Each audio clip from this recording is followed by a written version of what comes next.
This is Global Order. I'm Hindol Sengupta. Dr. Gautam Sen is joining me today to discuss one subject that hasn't left the headline ever since the UK election results came out. The Muslim vote. No, we are not talking about Muslim voting, but we're talking about one particular grouping in the UK that calls itself the Muslim vote. This organization, this platform called the Muslim vote, seems to have swung several constituencies in the UK on the basis of sectarian ideas and ideology. Namely, one of the biggest causes, Gaza. And many people in the UK are questioning why these candidates almost had no other interests, no other causes, nothing local, which there should be in a national election, but a war happening far away, Gaza war. This has troubled many people. But then came news that one of the main people in this Muslim vote, a man called Majid Freeman, notorious for stoking hatred against Hindus in Leicester, abusing Hindus in Leicester, in fact, lying against Hindus in Leicester, as subsequent reports and investigations showed. Majid Freeman has now been arrested, accused of terror charges. What is this Muslim vote that everybody is worried about? What does this mean for UK politics? To discuss all that, formerly of the London School of Economics, Dr. Gautam Sen. Dr. Sen, thanks very much for your time. Thank you for inviting me to speak. I think it might be appropriate to make... I wanted to begin by asking you, Dr. Sen, when you saw the Majid Freeman news, what did it, I know you and I spoke a lot during the Leicester violence, Leicester riots. When you saw the Majid Freeman news, you know that he's part of the Muslim vote. What is the first thing that occurred to you, and what does this tell us about UK politics? Let me start by clarifying one issue. I noticed some comment on Indian social media, including some prominent influencers who are saying Mr. Sunak did nothing, and the moment Mr. Starmer became Prime Minister, there was action. This actually is a misrepresentation because the investigation was clearly in motion while Mr. Sunak was Prime Minister, and it just so happens the arrest took place after the election and Mr. Starmer had been elected. So really, the events had no reflection on Mr. Sunak's inactivity. So this comment, which has been quite widely circulated, is unjust. Mr. Freeman actually has not been arrested because of anything he did in Leicester, which, as you correctly point out, involved incitement and purveying misleading information about a Muslim woman being kidnapped by Hindus and Hindus coming in buses from outside Leicester. So I don't think any of this is of relevance, and it would be well to remember he was quite close to the Leicester Labour mayor. But what has happened since that he has been implicated in activities after October 7 and the Gaza protest. Now, on this score, we really don't know what has happened, except that there have been found to be grounds for his arrest. We still have to wait for the prosecution to reach the courts, and the verdict of the courts cannot be anticipated confidently. He may well be found guilty of a lesser charge. So there is no point in speculation at this point what Mr. Majid Freeman is up to. It would also be wrong to somehow single out Mr. Freeman as if he's a unique individual engaged in radical Islamist politics. There are plenty of others. Indeed, there are some who are even more radical than him. It just so happens that for some reason, interest was focused on him, and he has therefore been arrested.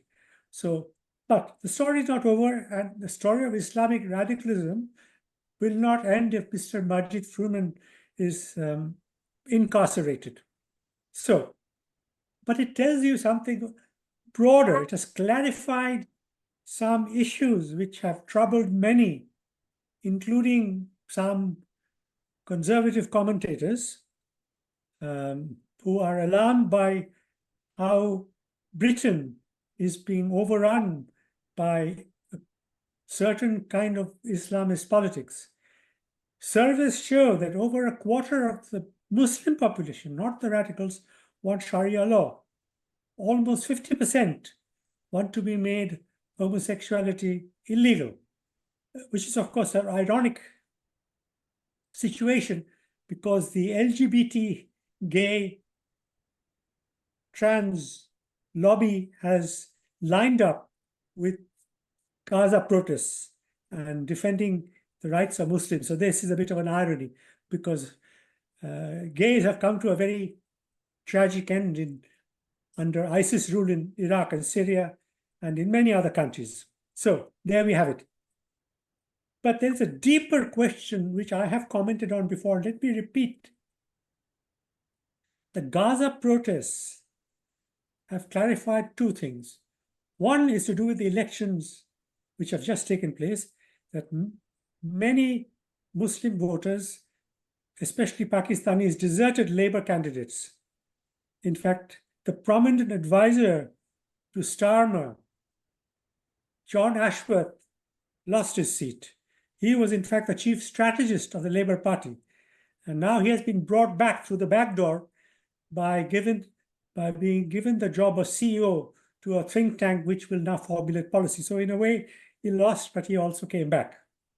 Many other candidates in constituencies where the Muslim vote in marginal seats was important would have lost.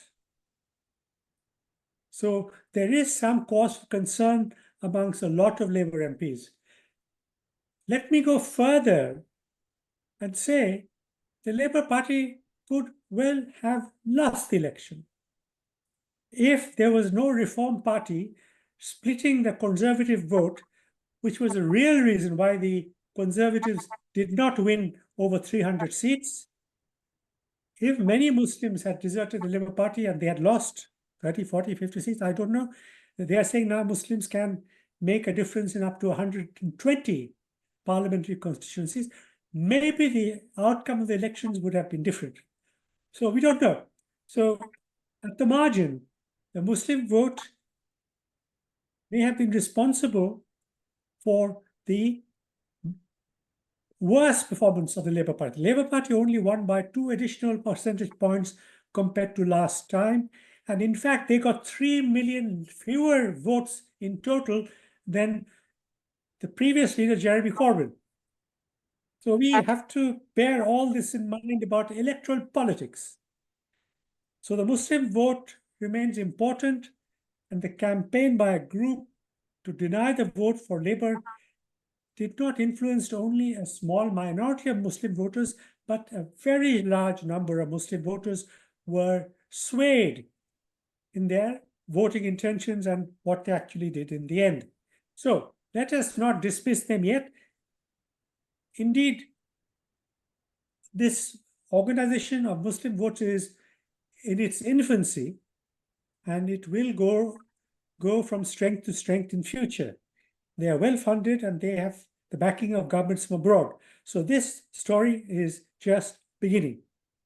Much more important is the fact that for the Gaza demonstrations, 150,000 people showed up in London, which I keep repeating, which demonstrated the vulnerability of the security forces of the United Kingdom. There were many demonstrations where tens of thousands of people showed up, which means policing now is very difficult. And the authorities, in their wisdom, must consider what they will do if such demonstrations occur again, and if the demands are very radical, and if they refuse to vacate occupied streets, buildings. So this is an issue. Before this happened, and this threat became real, and I think it has given the establishment pause to consider, even a fright. The established politics towards Muslim radicals was dictated by the fear of provoking more Muslims into taking militant action, perhaps making a bomb by looking on the internet about how to make a bomb and trying to plant a bomb of the kind we saw in the Manchester arena, what happened in London Bridge with a sword-wielding radical. The establishment really does not want to provoke so-called lone wolf attacks. The security services have been quite successful in interdicting many such attempts by terrorists. But of course, terrorists only have to get lucky occasionally to cause mayhem. Now, this is the most important issue for the establishment. How do we prevent more people from being radical and undertaking terrorist acts? As a result, they are willing to go to considerable lengths to appease Muslims. They really don't want to cause offense. Their view is quite clearly it is much lower cost to appease than to deal with something as horrendous and as the Manchester arena, where more than a score of young people, teenagers, mainly women, were murdered by a Libyan origin terrorist. So this is a big dilemma. Let me remind you, in the 1940s, this great establishment, renowned for its courage, etc., retreated in the face of Zionist bomb attacks in London and in Egypt, in Cairo. They got a fright and they quickly began to concede Zionist demands. So they have a record, a history of not standing up to terrorism. So my fear is we have to wait and see. Obviously, if the issue of the Gaza ends, things should calm down, but there surely will be many other issues. Definitely issues concerning India and Jammu and Kashmir are the most likely flashpoints. And there could be others. The Muslim demand for upholding of human rights is a reasonable one. Too many Arab countries have been manipulated and regimes have been changed, and they are under the control of NATO countries, particularly the United States now, but also the United Kingdom. Governments have been overthrown in Iraq. They have been attempting to overthrow the government of Syria. The Egyptian revolution was finessed, and these people abroad have been playing merry hell. So the Muslims have cause to be irate, because none of this is secret or below the surface. It's all happening very openly. So they have cause to be angry. But bear in mind, Muslim human rights demands are extremely sectarian. Nobody else matters to these Muslim mobs in the streets. There was no protest at the genocide of the Yazidi people, the kidnapping and enslavement of 7,000 women and girls, of whom over 2,700 remain missing, many actually being sold into captivity in Turkey, in Erdogan's Turkey. So they were not concerned about that. There was not a single voice of protest when the Kashmiri Pandits were expelled either. So Muslim human rights are only for Muslims. Nobody else matters. But they have allies. The left in the United Kingdom has allied with Islam. And this alliance goes beyond international politics. It is now an alliance which also has an impact on domestic politics. You see, the left lost their proletarian base as working class numbers dwindled, partly because of structural changes in the economy, and also because post-Margaret Thatcher, the major factory-based unions were destroyed by use of force and the law. Basically, the unions which remain are all public service unions. These are not militant unions. They are militant only for their own particular interests. wages, working conditions. They are not a so-called Gramscian revolutionary force or Leninist revolutionary force. So the left has found an ally in a group which they consider to be proletarian, because they are relatively worse off than other groups in society. And very importantly, a lot of Muslims are prepared to come out on the street and confront the police and the authorities, which many others are not willing to do, certainly not Hindus. Hindus demonstrate sometimes, as I witnessed outside my house driving back from Bushi. The road was blocked by chanting crowds walking to the local Swaminarayan temple. This is the extent of their occupying of public spaces. So that is as far as Hindus go. Let's come back to the Muslim vote for a moment, Dr. Sen. As you say, this is the beginning of a particular kind of organizing.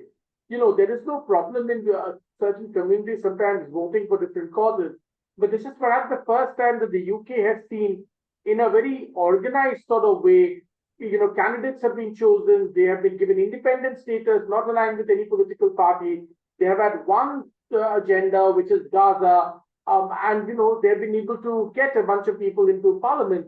Now there are about 4 million Muslims in the UK at the moment. The Muslim vote, not all Muslims, of course, are not they're not connected to the Muslim vote, but the Muslim vote itself, at least the reports in the Daily Telegraph and other newspapers suggest, is deeply connected to the Muslim Brotherhood. In fact, one of the key members has been connected to the Muslim Brotherhood for a long time. He's an Iraqi. So there's a long history that seems to be happening behind, in a sense, this platform called the Muslim vote.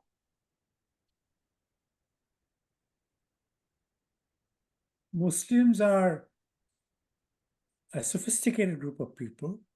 They are tactically astute. They do not expect to have large numbers of individual Muslims representing them in parliament. Their intention is to pressurize enough members of parliament, mainly of the Labour Party, but also Liberal Democrats. And the Greens have also thrown in their lot with radical Islamists. So have the Liberal Democrats. They're very sensitive to Muslim demands. They want to form a pressure group which will have a strong, occasionally decisive influence, particularly on foreign policy issues. And I repeat, the next stop is Jammu and Kashmir, if there is trouble there. Now, this is the pressure group tactic that they want. And the influence is definitely there of the Muslim Brotherhood, which is, of course, a highly political organization which believes in political participation as opposed to staying outside the political arena. And bear in mind, they won handsomely in Egypt. And basically, they were finessed by the US-led armed forces. So people haven't forgotten all of that.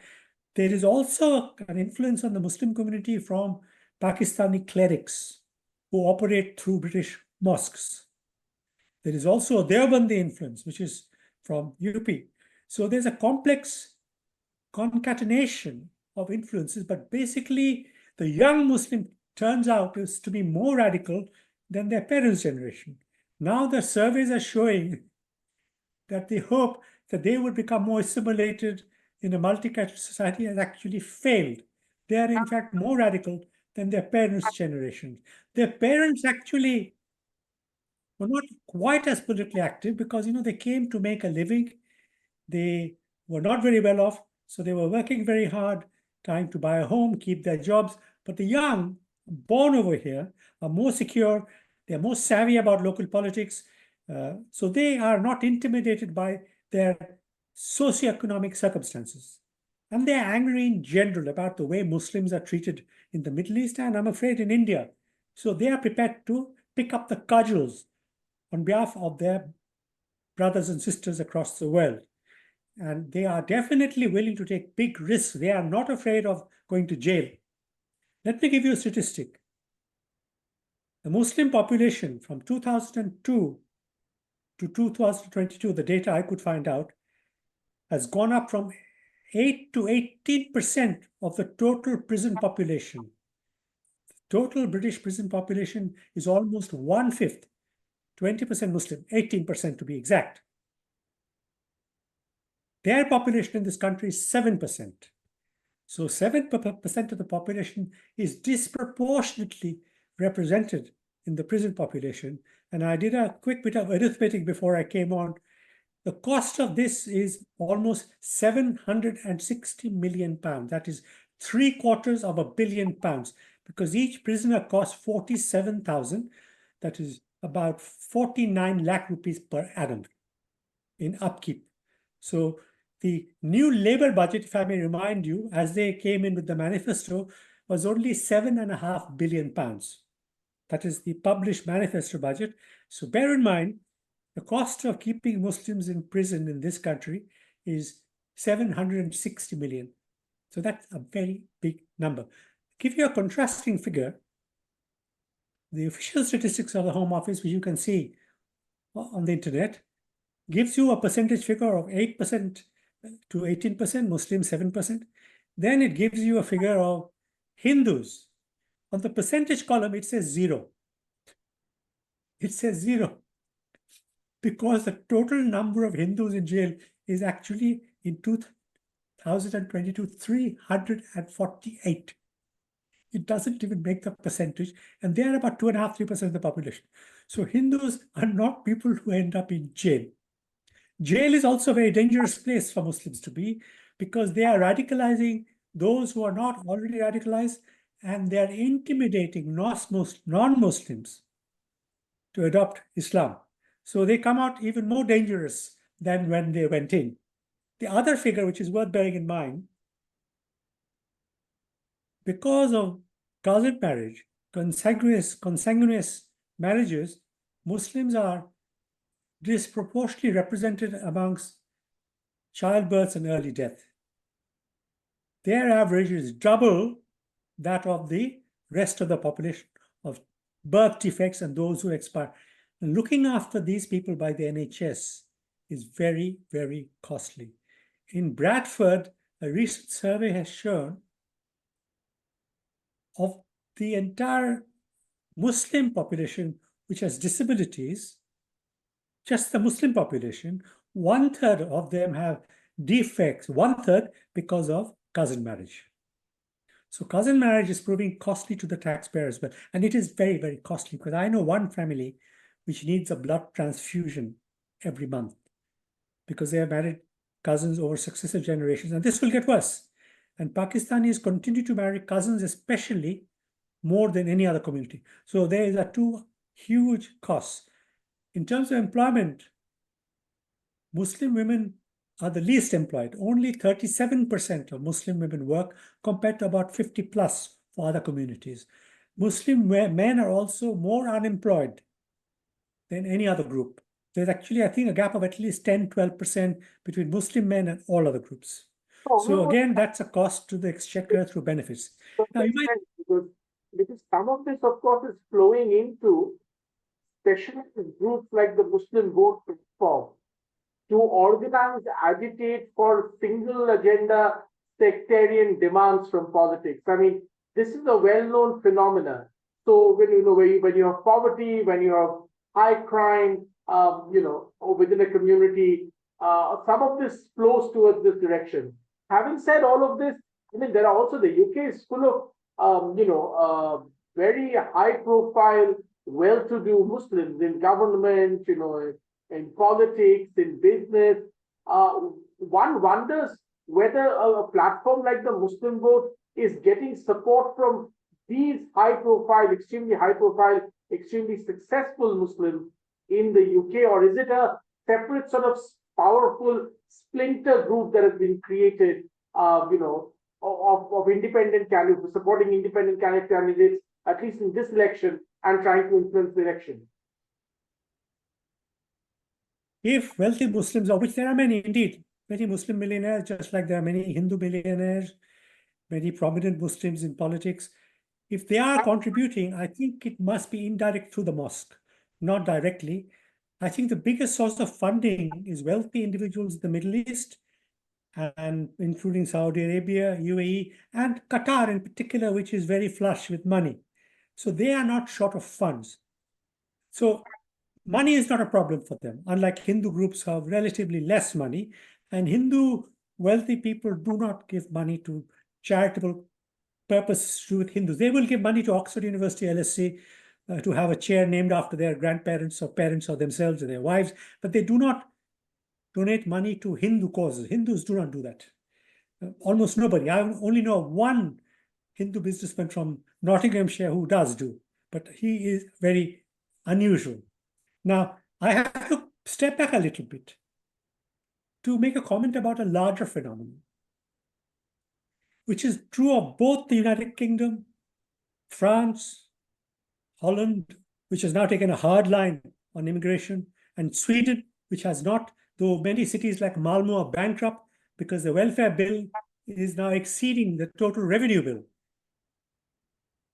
What is in it for the ruling elites? What is it that motivates them to keep allowing large numbers of Muslims who end up not working into the country?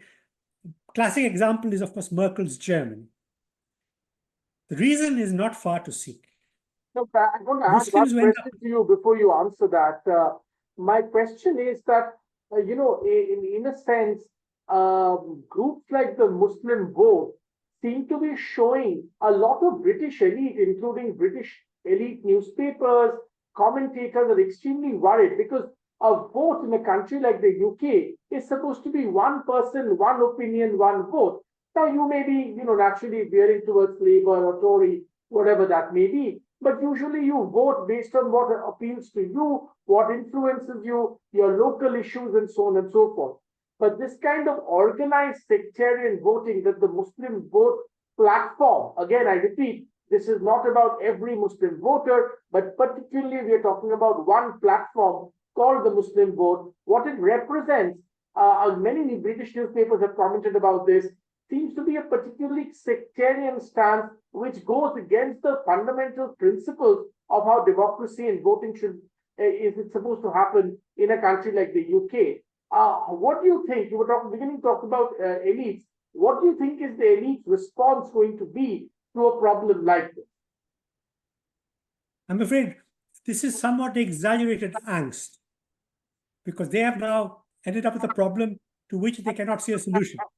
But it is not true, only Muslims organize. There are other lobbies voting for their sectarian interests, but the Muslims have become consequential because they've done it on scale and with a determination which is not evident in other groups. Jews vote for their interests, Hindus do not. Actually, the only time I know where Hindus have voted are in Leicester East, where the Conservative candidate was elected, and the ones who voted in my constituency for Bob Blackman. Those are the two instances I know where there was a Hindu vote, so to speak.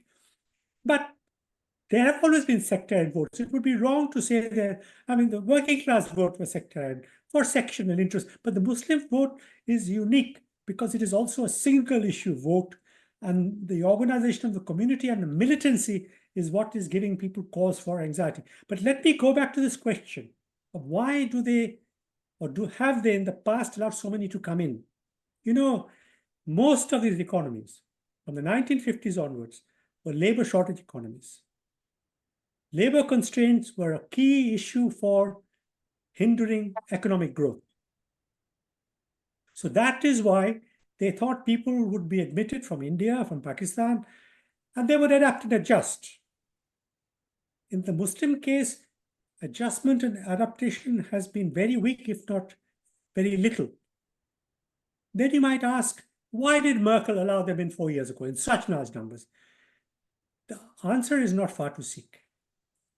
You have 1 million people coming in, of which 800,000 end up on welfare, which actually didn't happen, and very, very large numbers are on welfare still in Germany. 200,000 are added to the labor force. The entrepreneurial class, the capitalist class, is perfectly happy with that because that is 200,000 extra hands for them. But then you may ask, but what about the 800,000? In economics, this 800,000 is not funded by corporate profits. It is funded out of incomes. For many decades, going back to the early 20th century, the division between corporate profits and incomes has been virtually static, between 70 and 30, 69 and 31. So corporate profits are not losers because there are many people on welfare. They're only looking at the numbers of actual able-bodied they were able to gain from any given number coming in. Their concern with patriotic and cultural reasons is not prominent because for them, profitability and survival take priority. Boards are not able to talk about the cultural future of their country. They have to look at the bottom line. Otherwise, they will not be members of their board. Otherwise, their company will get taken over. So this is a kind of bind they're in. That labor comes in, costly for society, but not for the people who are its beneficiaries. This is one very important issue. But let me open this up to a much wider phenomenon. What is happening to this country is the ruling elite and the establishment has misperceived the whole question of immigration. They are now flailing about like headless chickens, very often intellectuals and educated people talking complete nonsense about the issue. They're all ranting and raving about how multiculturalism has been a total failure. I have to keep reminding them, excuse me, are the Italians a problem? Are the French a problem? Are the Japanese a problem? Are the Hindus a problem? Are the Americans a problem? These are all part of the multicultural fabric of British society, and all of them have adapted. I forgot to mention the Poles in large numbers, Romanians. These are not a problem, they are an asset. Virtually all the builders and plumbers I meet are Polish. The only problem they create is they undercut the local population. The only problem is one group. So multiculturalism has failed with one group, not as a general phenomenon. Everybody's adapted, as they well should. If you come to a country, do not say, as I'm hearing in East London, that your dogs are not welcome in our streets because we do not like our dogs. So do not take dogs walking in our street. East London, there are posters. Video of Mohammed Hijab saying this. There is actually a video of the infamous Mohammed Hijab, also, one of the prime instigators of the Leicester riots. But there's a video of Mohammed Hijab saying to the British police, actually. I'm just referring to one bizarre episode recently of posters saying no dogs allowed. Actually, it should say no dogs and Englishmen allowed, which would be a wonderful historic reversal. But people have been beaten up for being caught with a bottle of beer walking down in East London. An American was very badly beaten. So there are many issues where these people who come are not willing to adapt, that you have to adapt to them. They want Sharia courts. So there is a big issue that you come and you tell the host community, it's your job to change, not mine to adapt. No other group has imposed this requirement. Hindus do this kind of march outside in my roads, occasionally walking to the temple, but they do not impose any demands. They worship in private. They are relatively mild and meek. So this is a problem. But I would say the chickens have come home to roost. The British ruling elites have been the principal sponsors of Islamic radicalism. And I would date this to 1853, when they joined the Ottomans for the Crimean War, which was actually fought because Russia wanted to have suzerainty over Orthodox Christians in the Ottoman Empire. It was a religious issue. And the British sided with the Ottoman Sultan. Then you will remember, as most Indians will, Lady Minto, the Viceroy's wife, exultant when the Muslim League was formed in 1906, saying this will change the course of Indian politics, which indeed it did. So they have been playing, how shall I put it, footsie with radical Islam for a very long time. But this is the same And indeed, in France, Jinnah was their Dr. creature. Jinnah was an agent. Jinnah was an agent of the British Secret Service from the 1930s when he came back. He was in regular touch with Churchill. So all this Islamic radicalism was a product of British politics.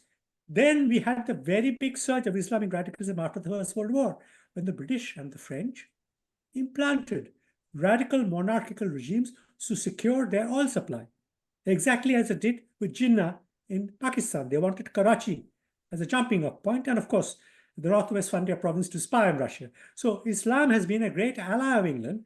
Now, after the 1940s, there's a wonderful book which shows how the Americans ruthlessly ejected the British out of the Middle East and the French and took over. So the French were left in sub-Saharan Africa, which they're losing now to the Russians. So Islam has been an ally of NATO countries. Now, the biggest paradox and amusing episode is that oil became very important after the First World War for the British Navy. That was the motivation for wanting to influence the Middle East. And now the British neither have a navy nor do they have the oil. So So this is this is another where they thing, are. Dr. Sen. This is the same story in France. I was just talking to somebody on this platform about France. I mean, the French, as the Italian head of state these days reminds the French have had a long history in Africa of this, right? And many of the problems today on the streets of Paris go back to that colonial history. So, today they have a problem with radical Islam. Today they have a problem with immigration. Many of this goes back to their colonies in Africa. And again, the chickens have come home to roost. I'm afraid France has a bigger problem because their Muslim population is larger, equally militant, as we've just seen after the elections, when there was only cause to celebrate, but it was a very violent celebration. And the demands they're making have given many people a fright in France. In England, this has not happened. The difference between England and France is the following. The French state is much more prepared and willing to take harsh police action if they have to. Whereas in England, there is no tradition. For example, the police are unarmed. The army is almost never on the streets. It's unheard of for the British army to be on the streets, except in some kind of natural emergency, national disaster. So Britain will have a very big problem. They will not be able to take radical action, which actually means use of force. The British government now is also very committed to the European Court of Human Rights. So there are many areas in which they will hesitate. But I come back to the old question. Appeasement for them is the lesser option compared to provoking large numbers of Muslims to take to violence, some to terrorism. So Britain is caught in a very big trap of their own making. I don't see how they can escape this trap. They can only pray that the Muslim world is more peaceful. And Jammu and Kashmir is peaceful. But Pakistan hasn't finished with Jammu and Kashmir. And they are in close touch with the mosques. And that is how they will instigate riots outside the Indian High Commission. And bear in mind also, the Khalistanis and the radical Muslims are one and the same now. They work closely together. All the Khalistani MPs in parliament support plebiscite in Jammu and Kashmir. All of them call India a Hindu fascist state. So India will have to think very hard about what its options are when such difficult questions arise. And there are many academics and think tanks active in the conspiracy to undermine the incumbent government of Narendra Modi. Many of them, no matter what sweet nothings are being uttered in public, which is all cynical. Everything that is being said the last 1 week, I'm noticing the honeyed words are calculated and they are being organized and composed by one or two Hindu individuals of the UK who have influence in Delhi, are advising the Labour Party to soften it, to appear emollient towards India. And this is all to do with the free trade treaty. But wait for an incident in Kashmir, wait for a major riot. And I'm thinking there will be a riot if there's anything different in Kashi Vishwanath. There will be a riot in Benares. So India needs to think very carefully about where it stands. And now I'm hearing riots are about to begin in the Haryana-Punjab border following Modiji's visit to Russia. Instantly, this has now been instigated and the demand has been put back on the table. Now, Britain will choose the rioters. And the Muslims and the Khalistanis will be on the streets together. And I don't see how the British government can stop them. You see, the Home Office and the Home Secretary cannot stop a protest. The police are not in charge in London. They can reroute the protest, but if you challenge a protest, it will go to judicial review. He has no authority to say that you cannot protest. He can reroute, and one such protest was rerouted from Aldwych to Trafalgar Square by the former Home Secretary Priti Patel when India made a very dire threat of retaliation. let's conclude, on the note of the Muslim vote as a platform. And of course, all the things that you've said sort of connects all the dots in a large sort of, picture. It's a big jigsaw puzzle and all the parts sort of fit in. Where do you see a platform like the Muslim vote go from there? Of course, people connected to the Muslim vote would say they are not a one issue platform. But as I said, I mean, for all practical purposes, it's been shown to be a one issue sectarian platform, perhaps not the only one, as you said, but one of the most organized, certainly, able to topple, constituencies. Where do you see this platform, the Muslim vote, go from here? Two issues. One is the organizers have tasted political power. They've tasted their ability to bring a city to a halt. So they will not be forgetting this. That's one aspect, that they know what to do if they have to. But their politics was prompted by a specific issue. So this is somewhat issue-based. It does not mean you will have a protest by Muslim groups for any and every issue.